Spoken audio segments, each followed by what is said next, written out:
अंदाजा ये भी है कि चांद के दक्षिणी ध्रुव पर अरबों सालों से पानी बर्फ के रूप में जमा हो सकता है।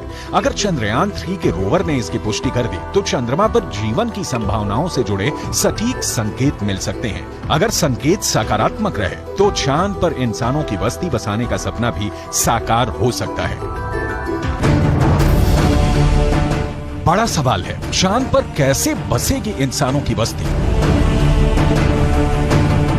चांद पर बसे शहर का नजारा कैसा दिखेगा? क्या चांद की जमीन पर भी धरती जैसी फसल लहराएगी? क्या चांद की धरती पर खेती मुमकिन है?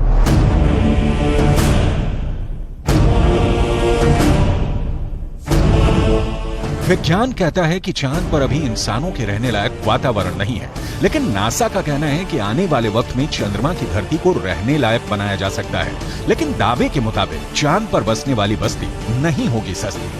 अंतरिक्ष में चंद्रमा धरती का सबसे करीबी पड़ोसी पिंड है।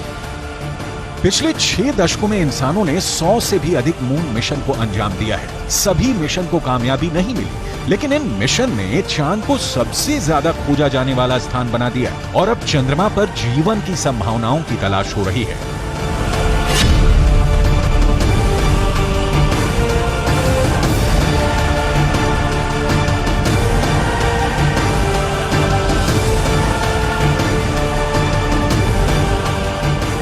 अभी तक चंद्रमा से जुड़ी कई हैरान कर देने वाली जानकारियां सामने आई हैं। दावा किया जाता है कि चंद्रमा की मिट्टी में कई तरह के खनिज हैं। चांद की सतह पर पानी होने के भी सबूत मिल चुके हैं। वैज्ञानिकों का मानना है कि चांद पर जीवन के सबूत भी मिल सकते हैं। संभावना जताई जा रही है कि भविष्य में चंद्रमा पर मानव बस्ती बसाने का सपना पूरा हो सकता है, लेकिन ये काम इतना भी आसान नहीं है। चंद्रमा पर इंसान के कदम भले ही साल 1969 में पड़ गए हों,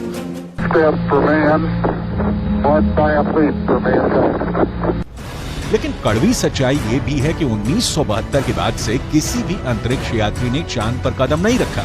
जब से इंसान ने चांद पर कदम रखा है, तभी से वहां इंसानी बस्ती बसाने की चर्चा चल रही है। 1972 से अभी तक 51 सालों में कई मून मिशन भेजे गए और उससे जो जानकारी हासिल हुई, उसके बाद से अब चांद पर मानव बस्ती का सपना जल्द आसान हो सकता है, लेकिन ये बहुत अधिक खर्चीला भी हो सकता है।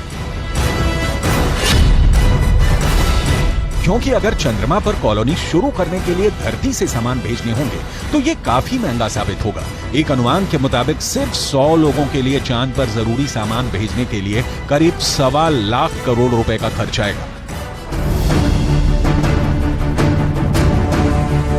ऐसे में अगर चांद पर इंसान को रहने लायक बस्ती बसानी है तो सबसे पहले रोटी, कपड़ा और मकान जैसी बुनियादी जरूरतों को पूरा करना होगा, जिसमें सांस लेने के लिए हवा, पीने के लिए पानी, पेट भरने के लिए खाना, हवा के दबाव से लैस रहने लायक जगह और रोशनी के लिए बिजली जरूरी होगी।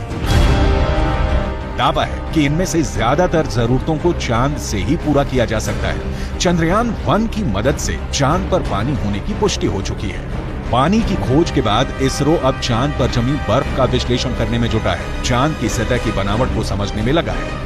नासा के मुताबिक चांद के दक्षिणी ध्रुव पर बर्फ है। बर्फ के साथ साथ वहां दूसरे प्राकृतिक संसाधन भी हो सकते हैं। साल 1998 में नासा ने मून मिशन के तहत ये बताया था कि दक्षिणी ध्रुव पर हाइड्रोजन है। नासा का दावा है कि अधिक मात्रा में हाइड्रोजन होने की वजह से वहां बर्फ होने की संभावना है। इसके अलावा चांद के दक्षिणी ध्रुव पर बड़े बड़े पहाड़ और कई गड्ढे हैं। ज्यादातर गड्ढे ऐसे हैं जहां अरबों साल से अंधेरा है। अमेरिका के नासा के मुताबिक घुप अंधेरे के बीच यहां बर्फ का जमाव हो सकता है। अंदाजा ये भी है कि चांद के दक्षिणी ध्रुव पर अरबों सालों से पानी बर्फ के रूप में जमा हो सकता है। अगर चंद्रयान 3 का लैंडर और रोवर चांद पर बर्फ की मौजूदगी की पुष्टि कर देते हैं तो वहां मानव बस्ती बसाने की संभावना और बढ़ जाएगी। हालांकि इससे पहले भी चंद्रमा की सतह पर पानी होने के संकेत मिले थे। चांद के छाया में रहने वाले हिस्से में पानी के होने के संकेत मिल चुके हैं। वैज्ञानिकों को चांद के उस हिस्से में पानी होने के साक्ष्य भी मिले हैं जहां सूर्य का सीधा प्रकाश पड़ता है। ऐसे में अगर चंद्रयान 3 चांद के दक्षिणी ध्रुव पर पर्याप्त बर्फ होने की पुष्टि कर देता है, तो चांद की सतह पर मौजूद बर्फीले पानी से इंसानों की बस्ती और चंद्रमा पर अर्थव्यवस्था के लिए आधार को तैयार करने में मददगार साबित हो सकती है।